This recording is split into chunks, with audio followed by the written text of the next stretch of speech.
Let me just get my tailgate. Do you want me to get it? Let me just put you down. Try kicking it. Let me just can you just go right there for me?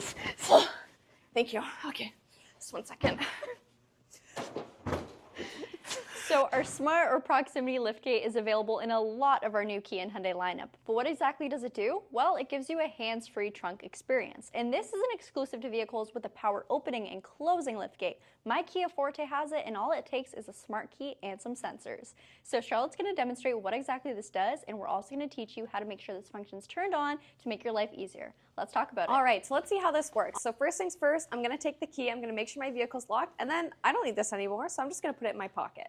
Now, to know that you're in position, you have to be about less than 60 inches away, and it's gonna chime and flash the lights to let me know that it's picking up the key. And just like that, it's gonna open automatically. Now let's take a look inside to see how we can enable this feature.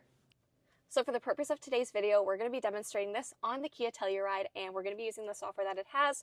Now, depending on what vehicle you have and what model year, it may look a little bit different, but it's going to be a pretty much identical process. So you're going to go to Setup. From Setup, you're going to go into Vehicle. You're going to go down to the bottom at Door, and you'll see that we have the option here for Smart Liftgate. We're going to press that to make sure it's on, and just like that, you're going to be able to open your tailgate hands-free.